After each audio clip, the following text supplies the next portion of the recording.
D. Vadim is Google developer expert in machine learning, and also he is lead machine learning engineer in SourceD. So the fun fact about Vadim is that he left his laptop yesterday in the Amsterdam. I don't know why, but he did it. And today we almost lost Vadim in hotel. So Vadim will gonna talk about their project Hercules and machine learning in Git. So let's start.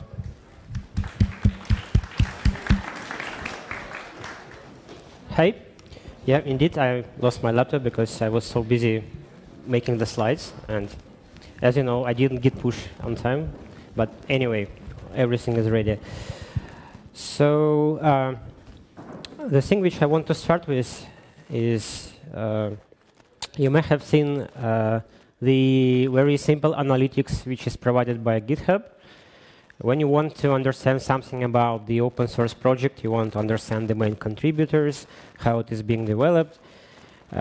You don't have much choice. You only have two views. The first is on the image. So you view the comments by time and also the contributors by time. And the second is so-called code churn, when you plot additions and removals through time. And that's basically it. I think that GitHub used to have more analysis a few years ago, but they decided to remove it. So I believe that we can improve it. It's just not enough analysis if you want to get some in-depth understanding of how the project is being developed. So the main thing which is performed by Hercules is so-called line burndown analysis. And before explaining how it is implemented, how everything started, I just want to do a quick recap of what is a line burndown. Let's suppose that we have a file, foo go, and we change it in 3 years. In 2014, we add a function.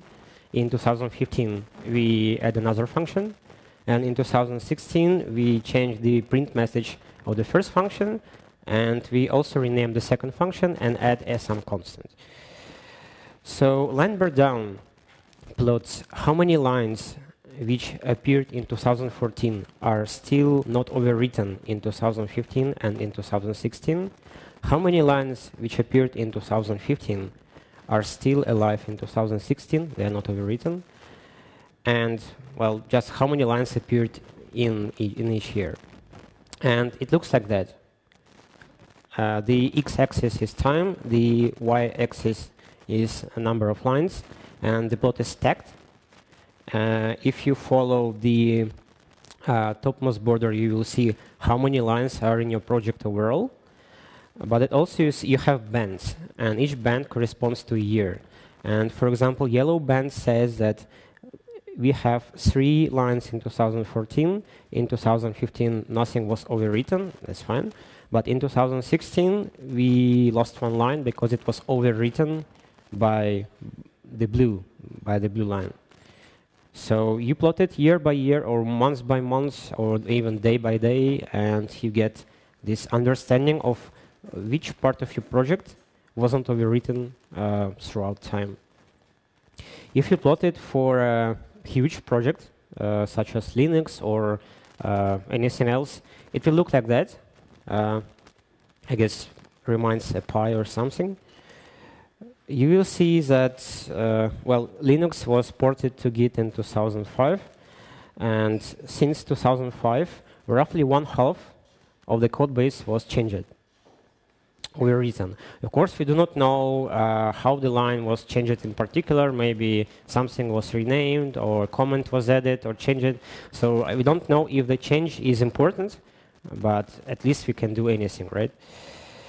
If you plot it for Angular, you will see that Angular 2 rewrites everything from Angular 1. The whole project is changed. So this is an indicator of the quality of your architecture. If every few months you rewrite half of your project, well, maybe something is wrong. So this is not my idea. I am not the guy who invented line burndown, and I think the first mention of that is by Eric Bernardson. It's a famous data scientist, a former Spotify data science lead, and he wrote a blog post named Git of Theseus, which explains what is burndown even more in detail that I did, and also created a tool in Python, which is very slow, and I tried it and it worked, but it was really slow. Just to give you some idea, the Linux kernel takes 1 hour with Hercules and 3 days with his tool. So back then, it was late 2016. I just joined SourceSets, and I didn't know anything about Go, so for me it was a nice opportunity to try Go and also to try GoGit. GoGit is a pure Go implementation of Git client and server, which targets analytics. So I saw it as a perfect match. And I decided to name it Hercules because, you know, you have Theseus, and Hercules is like another ancient hero, but somewhat cooler. More people know Hercules than Theseus, so yeah, I decided to name it Hercules. There were 3 main problems which I encountered while I developed Hercules. First is correctness, so basically just make the shit work and work it properly without making any mistakes, and it is hard. The second problem is, of course, performance. There are many things which must be taken into account when you do something on top of Git. Git is a complex thing, as I will show later. And the third one is abstraction. I didn't want to hard code much just for solving a single problem. I didn't want to hard code everything for burndown, and I wanted to do something universal which will allow you to do any type of analysis on top of Git using GoGit. You know, I wanted to abstract a lot of problems from the developer of future analysis, and I did add more analysis in the future. So let's see how burndown is implemented in Hercules. The first thing which we need to do is to blame, right? Because when you find how many lines are changed, you basically do a blame. Well, not really a full blame, because we are not interested in authors of the line, and also we don't really care about the exact time. We have 1-day granularity, but still, it reminds us a blame. And if you do blame, you first need to determine the root, and then traverse the comments from the root to the head, consuming one after another, maybe diffing them, looking at changes, and analyzing them. So sounds easy, right? So just we start with head. As you know, Git stores references. Git doesn't have branches. Git has references. And references is just a pointer to the latest revision. Git doesn't store any pointers or references to the root commit where the repository started. So we have to traverse by ourselves in GoGit. And once you find root, we just unwind the chain and go backwards. Sounds easy, but it's not, because Git favors branches. It's very easy to branch in Git, and everybody branches in Git. And if you go backwards, you have ambiguity. You don't know which way to take. You have several parents. On this image, you have 2 parents of a fork commit, and you don't know where to go. You don't know that the bottom branch is a master branch. You do not know that the side branch is a feature branch. So it sucks, but we are lucky that actually Git stores parents in an ordered way. And by convention, usually the main master branch is at index 0, most of the time. Not always, but most of the time. So in theory, we can just follow the first parent, and we are fine to go. Yeah. At the same time, there can be more than one branch. There can be so-called octopus merges, when you have many branches merging into the same fork commit. And if you do a wrong decision, you may end up with something very messy. So you have to do some very specific Git log style traversal to resolve this. And finally, there can be multiple roots. If you look at the source code of Git itself, for example, you will see that in the early days, when just the project appeared, Several sub-projects, such as GitK, Git UI written in TK scripting language, were merged as a repository merge. So you just literally take one Git repository, take a second one, and merge them together. You don't copy-paste, you don't do this, you do a merge. And you have multiple roots. On this image, you have 3 roots, A, D, and J. And you may end up traversing the commit tree backwards and ending in a wrong route, not the one which you want. And this is also complex. So this is how a typical Git tree looks like. And if you just follow the first parent, as I said, the commit at index 0, the history is streamlined, it's very easy to understand, and also it's very easy to process. So Hercules supports 2 running modes. The first is first parent. You just follow whatever is at index 0. It runs very fast. And in case of burndown, it really produces sane results. And also, Hercules supports analyzing all commits. And this is very hard because you need to understand the precedence, you need to do topological sort and other complex things. So let's suppose that we figure out the sequence in which we process commits. Now we want to blame them. And the naive way to blame commits is, well, basically do the same as written on the slide. You check out a commit and you run git blame. And it works, of course, but each call to git blame traverses the full history up to the root. And this means the whole complexity is quadratic because you do, the same operations as you do with bubble sort, for example. This is why Git of Theseus works so slow, because Git of Theseus works with vanilla Git, and vanilla Git provides you just the git blame command, and that's it. And unfortunately, the same happens in libgit2, in jgit, and other Git implementations. They are just too high level to provide you the way to do incremental blame, where you just do a single linear scan over the whole history and record changes in lines. Luckily for me, GoGit was developed with analytics as a first-class citizen, so GoGit has a lot of abstractions not hidden, and it really allows you to run blame incrementally. And it was a core thing back then in 2016. So once you figure out that we do incremental blame, you are going to actually find which files are changed. Git stores changes as snapshots. I mean, it doesn't really store changes at all. It just each commit is a snapshot. It can do some smart delta compression inside, but for the developer who works with Git, every commit is a snapshot. So Git doesn't store changes, and you need to calculate them yourself. And before actually running diff over pairs of files, you need to understand which files are changed at all. And files can be inserted, they can be removed, they can be renamed, and they can be changed. So all 4 operations must be found. And you need to compare trees. And in the general case, comparing 2 trees is an NP-hard problem, but not in Git, thank God, because Git trees, and by the way, Git tree is a special type of a Git object. Git trees are not really ordinary trees, they're Merkle trees. A Merkle tree is a special type of a tree where each node has a hash.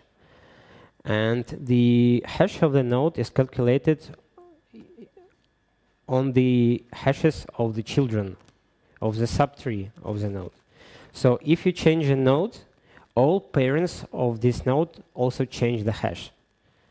And this is a core observation which allows us to find difference between 2 trees in linear time, and not, solving an NP-hard problem. So yeah, Merkle tree is a really nice thing to have in Git. So now watch my thought. When you do Git and you store your code on GitHub, you actually store your code in the cloud, right? When you use Git, you use Merkle trees, And Merkle tree is actually a part of the Bitcoin algorithm. And finally, Git something very smart with Merkle trees. So we can say that Git does some artificial intelligence on top of Merkle trees. So if somebody asks you, what is Git? You can say that Git is roughly AI on Bitcoin on the cloud. This is a really nice definition. So once you compare trees, now you need to solve one super nasty problem, which some people just ignore, but it has to be taken into account. The problem is with fuzzy renames. Imagine that you have a file, then you change a few lines, and also you change the path. So you rename the file. Very common. You do this very often, right? But all this machinery on Merkle tree comparison will just detect that you remove a file and you insert it in the other place. It doesn't detect that the file is actually the same, just with a few changes.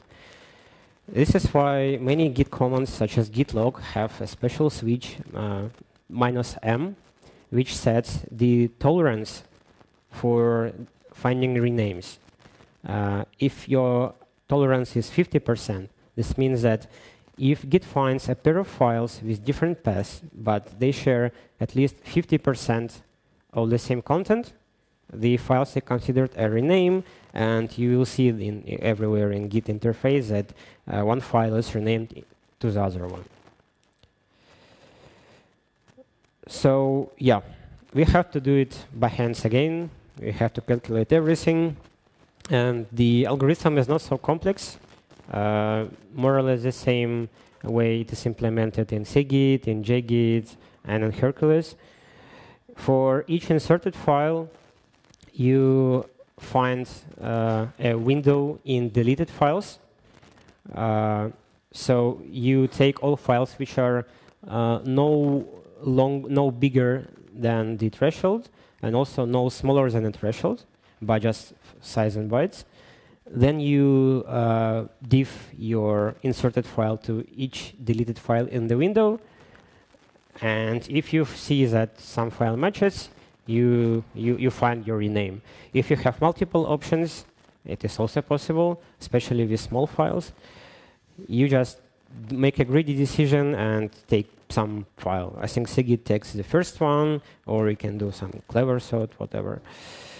Also, if the file name is the same, but the let's say the base name is the same, the dir path is different, Git says that okay, this is priority, and it detects it as a rename as well. So it is kind of easy. Also, it runs in time linear to the number of files and linear to the number of potential renames. You cannot do better than that. Unfortunately, there are many other hacks which you just discover when you read Cgit source code. The source code is very messy. It's a few thousand lines. And it describes the behavior of, for example, try harder option. And also Cgit has try harder option. And all these options kind of change everything. Hercules doesn't try harder, it just implements the basic algorithm.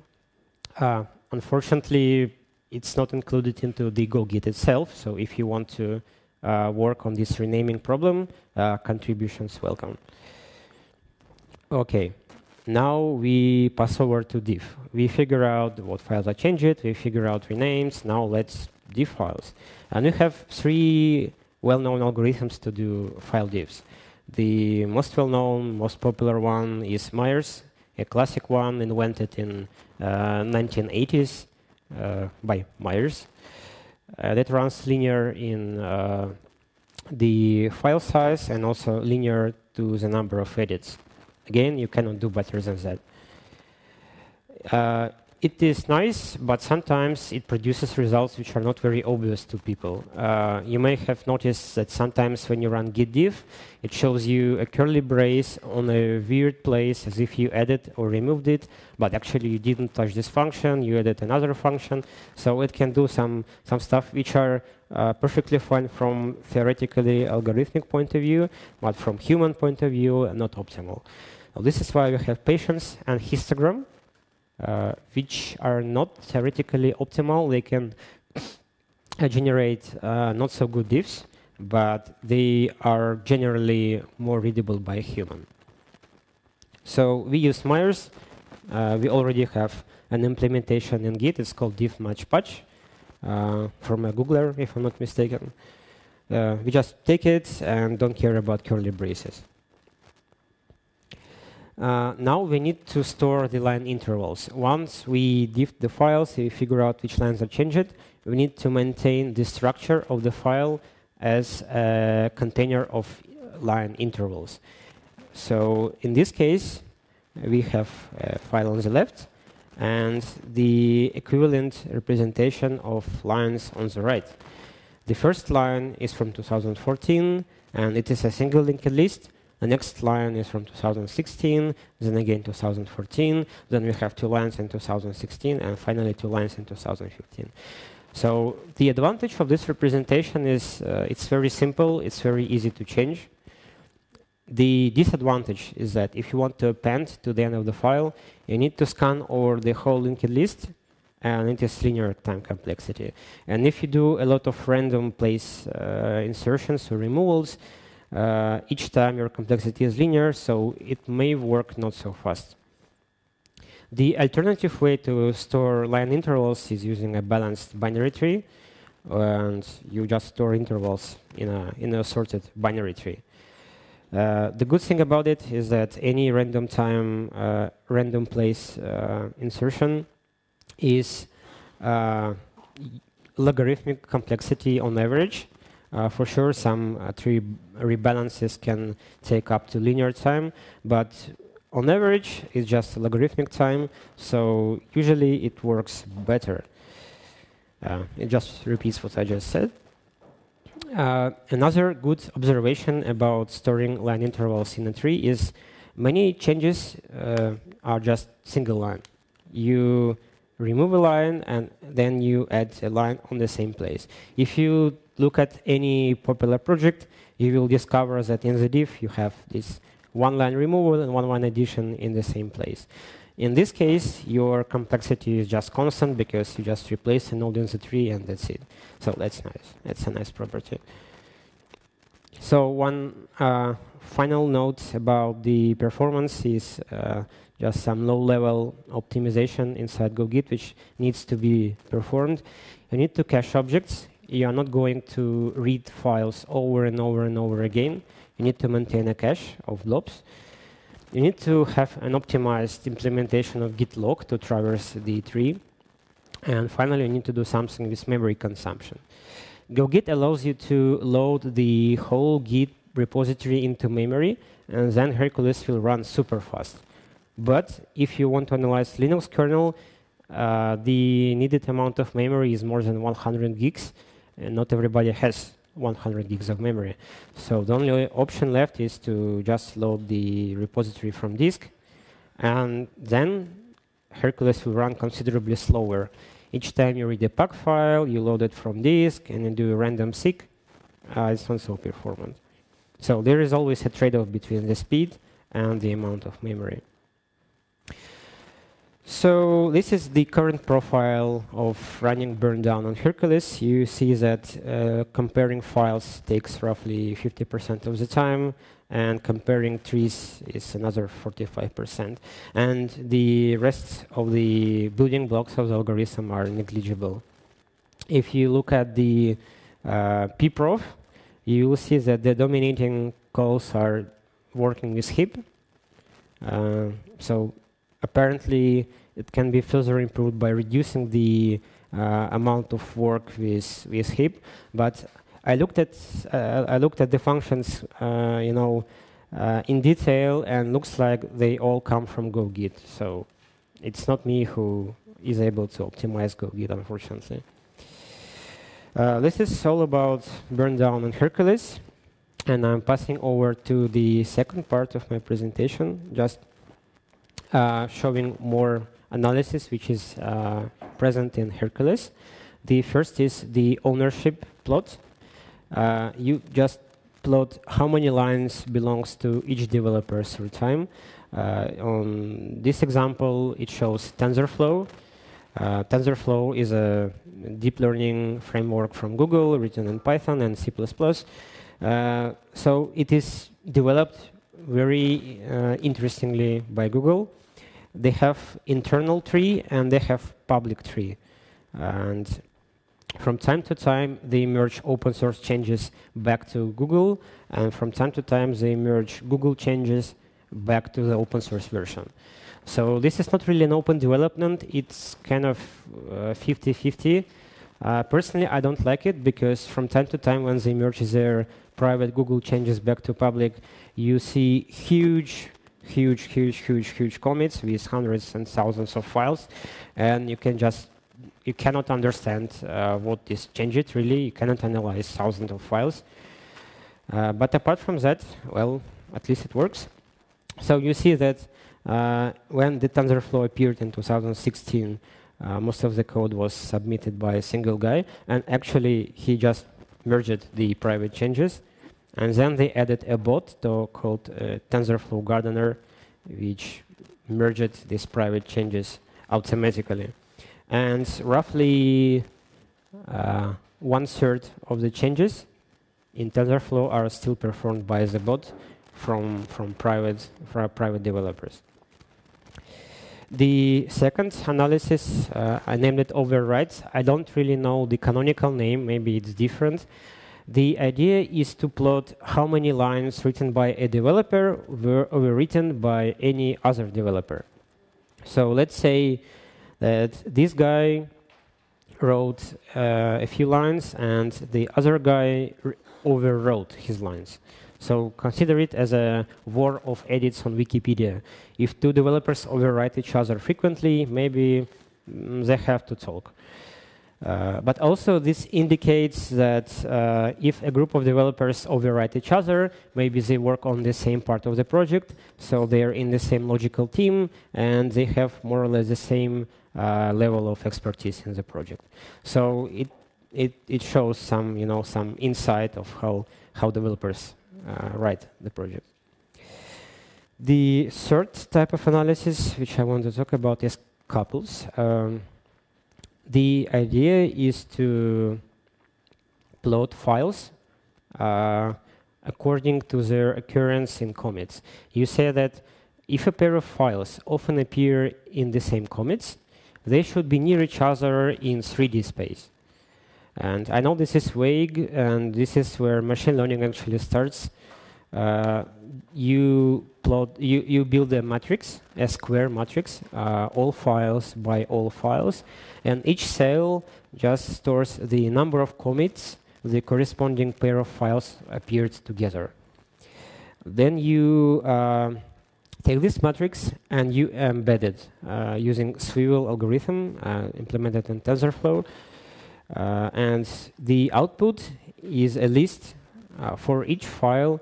You have a vector of not so big length, maybe 100 or a few hundred, which is called an embedding. And the property of these vectors for each file is that if two files often appear together, the Euclidean distance between two vectors should be very small. Finally, you apply another machine learning algorithm called TSNE, which is able to turn 100 into just 3. And once you have just vectors of length 3, with exactly the same property, you can plot them as a regular 3D plot. And you get something like this in TensorBoard.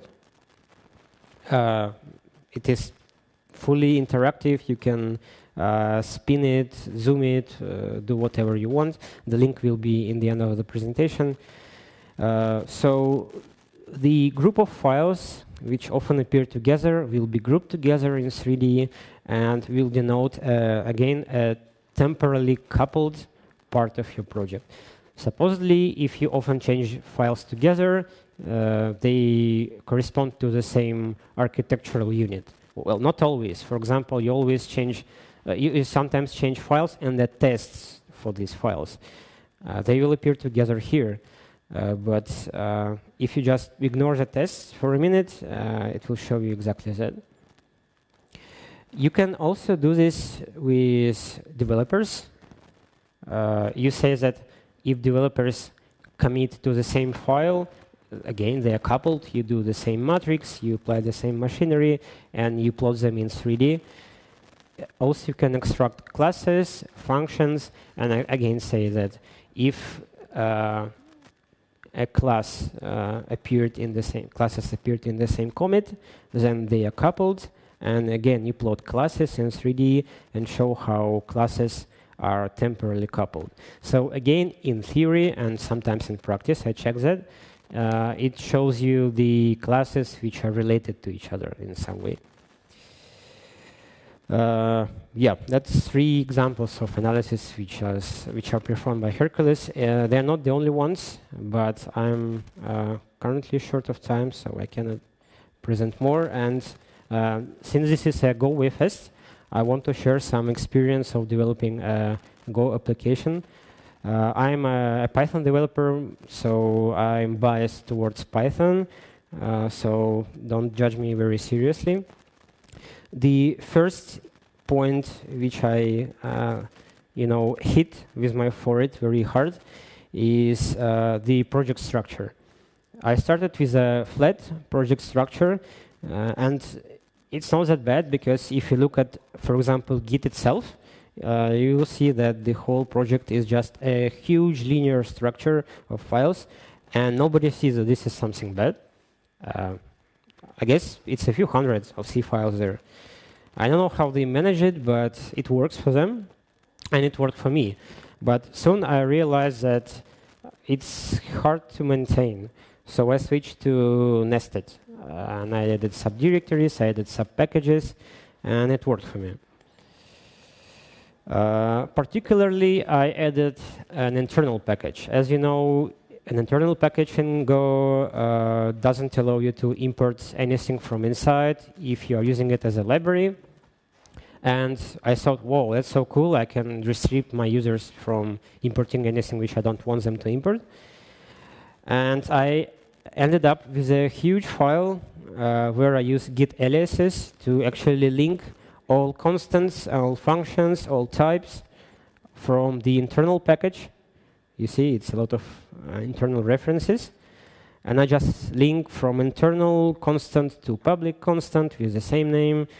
I link the types. I do the same functions, function chains. It works. It's not so easy to maintain, so if you know any other nice ways to use an internal package, I am open to your suggestions. I also used Cobra as an implementation of my command line interface. And at first it looks nice. I really like how it forces you to structure your program. But I realized that it's so huge, it has so many options. And also, if you try to debug it, or if you want to change something inside, it is not so trivial that now I'm a bit skeptical about Cobra and not sure if I will use it in my next project. Actually, this is the reason why Go developers at Sourcet actually decided to reinvent the wheel and write yet another command line flag handler. So yeah, this is a bit sad, unfortunately. So one of the things which I had to fight in Cobra was the ability to pass interface as a mutable flag. Everybody knows that interface contains a pointer. Developers know it. Interface also knows it. But it's impossible to extract this pointer. And it's impossible to mutate the interface, although you can mutate it. So this is what I ended up with. I do some unsafe hacks to take a pointer from the interface and be able to change it. So as you see, we have an interface to integer. And finally, if you change it, your interface also changes, and it prints a different value. It's hacky. It may be not very elegant, but it works with Cobra, so I'm happy with it. Another thing which I hit very hard, and I still hit, unfortunately, I thought that this is a beginner's mistake, so I just have to get used to that. But no, I didn't get used to that. Is this type of thing. You have the variable name the same in the inner scope, and when you return from the inner scope, you have the value of the previous outer scope. And it hit me hard with errors. I always forget this with errors, and when I check the outer level error, I always get the wrong value, and I didn't handle the error. So yeah, it sucks. So to summarize, as I just explained, Git is a complex thing. GoGit is already complex, and it's getting more and more complex through time. In the beginning, I expected that GoGit will always run considerably slower than cgit, because Go is not exactly a C. It has garbage collection. Sometimes you do not have efficient work with memory. But no, actually, in most of the operations, GoGit actually works with the same speed as cgit, which is cool because cgit has years and thousands of man-months of very ad hoc improvements in different places to optimize the memory, the diffing, and so on and so forth. Hercules provides nice insights into Git history. I showed you 4 examples, including burndown. It has actually more, so you can check them out if you want to understand how your Git project is developed. And finally, this is my personal Pythonista opinion, is that Go has some quirks, unfortunately. But that's fine, because I then tried Rust, and I said that, OK, well, if you compare Go to Rust, Go is much nicer. That's it. These are my contacts, my email, my Twitter account, and the Hercules is on GitHub. If you follow this link, you can download the release and run it. The blog post is written about Hercules, so you can go to blog source tech and read a huge blog post about how Hercules works even in more detail. And you can scan the QR code or follow the link and view this presentation on your device. On this, let me thank you. Thank you. Questions?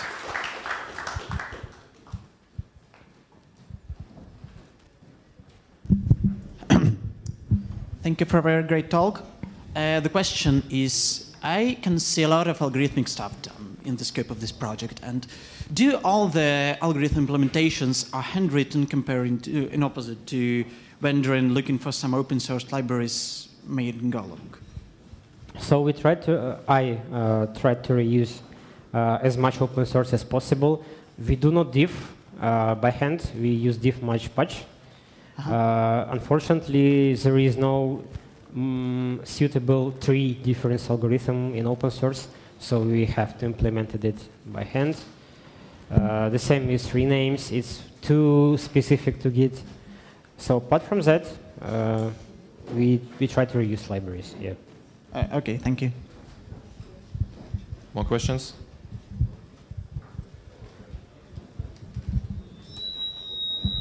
Thank you for your presentation. Probably I missed something, but I have to ask a question. Does Git squash affect this statistic? You know, some people prefer make squash commit instead of merge. So yeah, the answer is, of course, it affects. If you Git squash the whole history in a single commit, it will have a specific timestamp. And all the changes will be considered as if they happened at that time and date. Yep. But we do not know any other information, so we cannot recover anything. So I don't think if there is much to do there.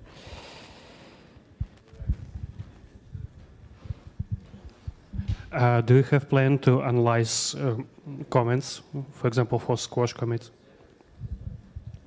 Well, I need to look inside.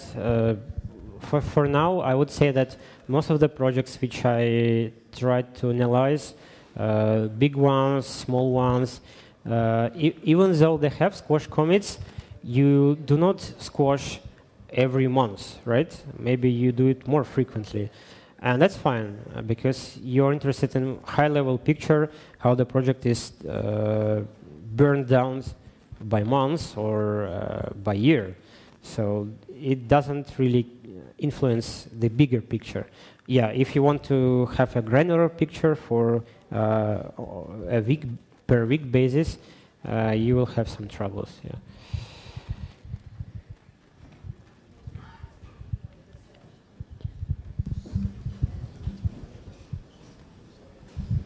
First of all, thank you for your talk. It was very interesting.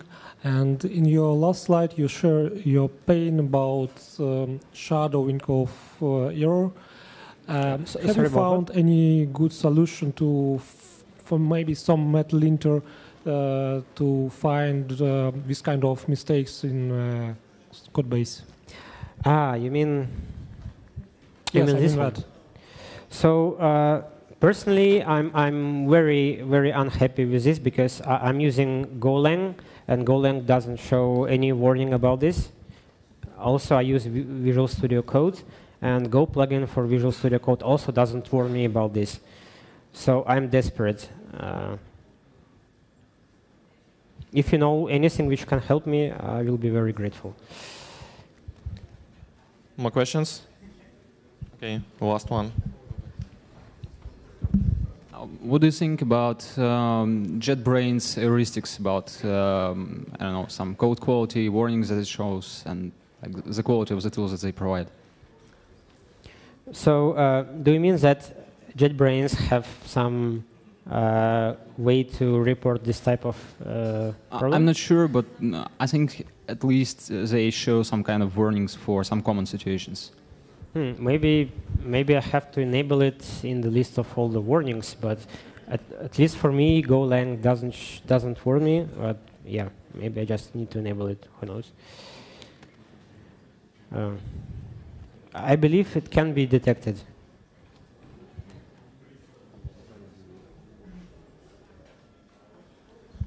So now it's time to choose the best question and give a prize. Let me think. Maybe the question about squashes. Okay, as you wish. So take it and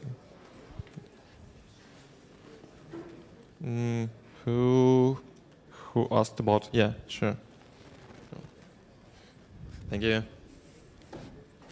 So now we have a little coffee break for 15 minutes, and please don't be late. Thank you.